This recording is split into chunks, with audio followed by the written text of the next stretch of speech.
Hello friends, in this quick tutorial I'm gonna be walking through how to create email templates in Gmail. But before getting started this video, make sure to subscribe. How to 1 minute. So first of all, open your Gmail and then click on settings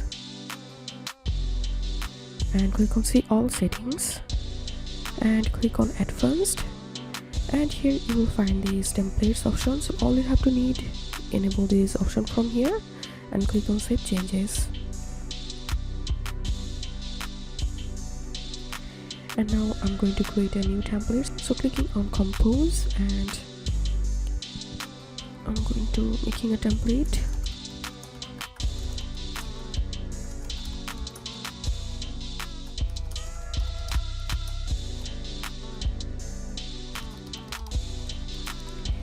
And to save this template, click on this three dot icon and click on templates, save draft as template, and then click on save as new template, and I'm giving the template name here,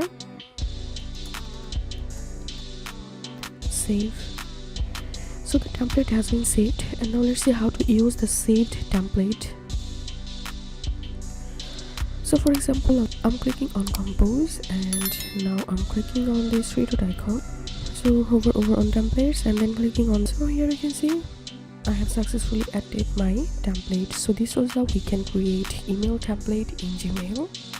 If you have any questions, feel free to post in description. If you think to see more WordPress videos, please check the links in descriptions. If this video helped you, give a thumbs up and please consider subscribe. How to 1 minute. Thank you for watching.